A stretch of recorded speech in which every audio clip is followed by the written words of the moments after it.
Well, returning to that big news of the day, and that is the passage of that legislation putting in the framework for the referendum later this year. One of the key figures in the debate up until this point raising doubts about the language in the constitutional amendment has been the human rights lawyer and respected Jesuit academic and priest, Father Frank Brennan. He joins me now. Father Frank, thanks for joining us as always. Can I start by asking you, I've read what you said online today, and you've come to the conclusion that despite your concerns on the wording, you're going to back this now to the hilt.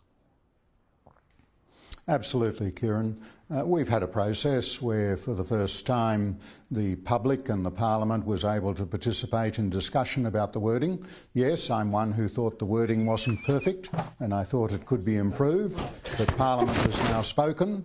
Parliament has passed the legislation, and so we as members of the public have a clear choice. We can vote yes or no, and I unequivocally will be voting yes. I'll be acknowledging that I don't think the wording is perfect, but not too much in life is perfect, Kieran, particularly through this present Parliament, and so what we've got is a choice of voting no on the basis that we want the same law in the Constitution to apply to every Australian, or we're in doubt about how this might work, or we can vote yes on the basis that we've been waiting at least since 2007 to get due acknowledgement in the Australian Constitution in terms acceptable to Aboriginal and Torres Strait Islander peoples, and definitely key Aboriginal Islander leaders have said that this is the way to do it. So from my point of view, the time for debating the wording, the time for lamenting political processes, that time is over, and it's time for people to try and make a decision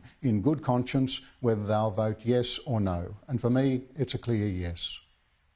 And that's in the context of what you say is a risk of future complications, but weighing it all up, you believe the gains outweigh the risks?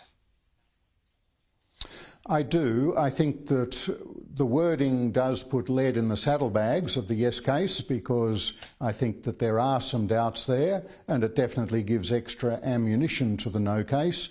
But in terms of if it be placed in the Constitution, yes, we're confronted with the fact that retired High Court judges like French and Hayne say they can't see there'll be any problem.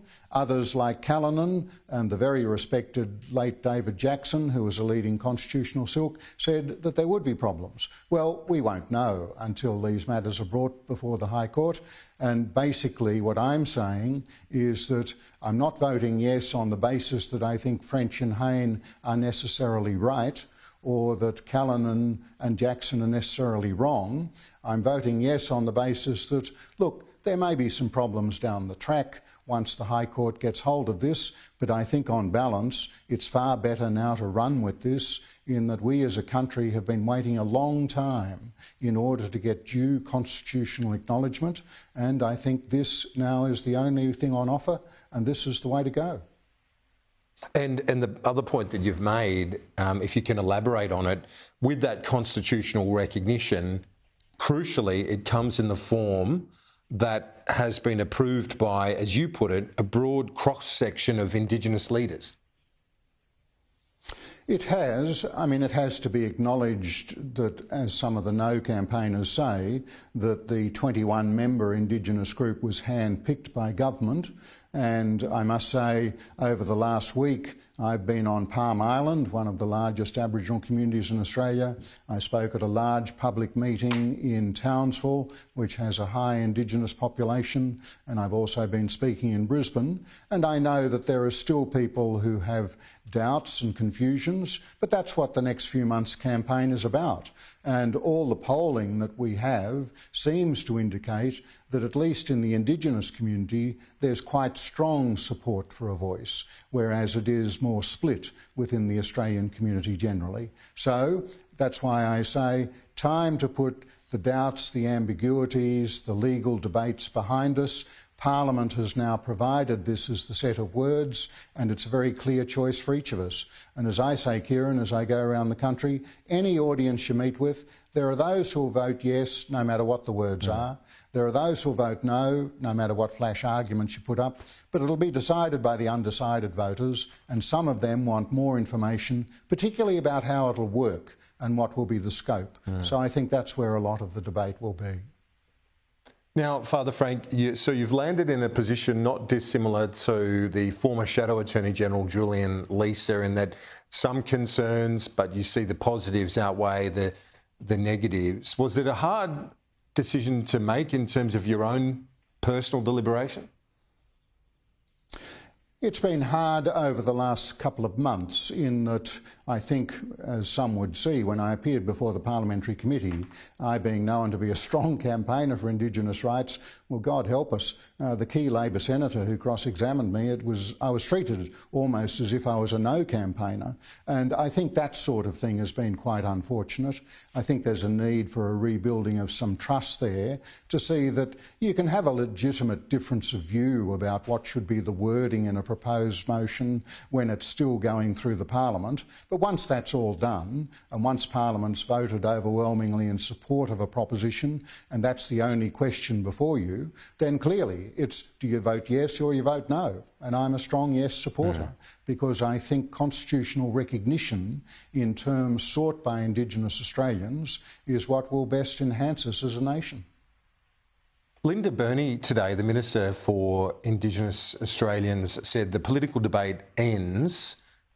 Is that optimistic, given just how divided and at times visceral this debate is already? I think it may be a touch optimistic or perhaps a little too hopeful.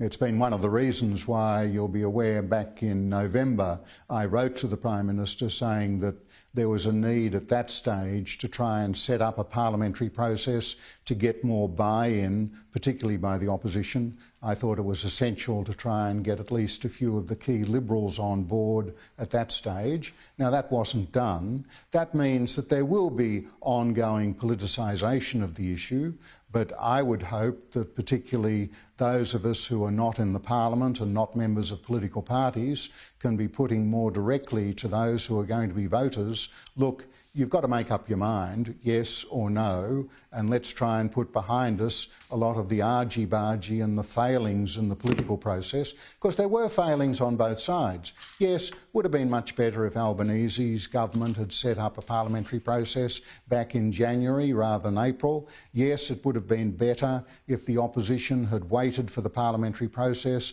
before both of their parties came out and said no, therefore giving the parliamentary committee process no chance at all. All of those things, we now have to rule the line on that. And in that sense, I think Burney is right. Put that politics behind us and now try and focus on what it is that decent Australians who haven't yet engaged on the issue say, well, hang on, will this do any violence to our Constitution? No, not unduly. Will it be something that can work and develop and deliver real benefits, particularly for Aboriginal people in need, where we haven't closed the gap? That's where I think a lot of the discussion will be, and I think there'll be some ongoing political debate about that. The polling has come off quite a bit. The Prime Minister still clearly hopeful. He says today in his comments, he said it will be a moment of national unity, a chance to make our nation even greater, a gracious chapter in the great story of Australia. Do you think that is still achievable to hit those gracious notes, given the parliamentary debate didn't really strike that tone today? It may be achievable. It's a long, hard road. I mean, it would have been much more achievable if he gave such a speech with such a tenor back in January and then called all the political parties to the table. But that not having happened, yes, we heard some very strong and very eloquent speeches today there in the Senate, which put us on notice that there's going to be some pretty impassioned debate about this, and it would be a tragedy if this doesn't bring the country together. And that's why I think it's very important for community groups, for faith groups and other community sector groups to be saying, well, let's get beyond the Liberal, Labor, National Party argy-bargy, and let's make sure that we're looking at what is in the national interest, what's for the public good, and what can be something which can have Aboriginal and Torres Strait Islander people feeling good about themselves on the day after the referendum. Father Frank Brennan, I appreciate your time as always. Thanks.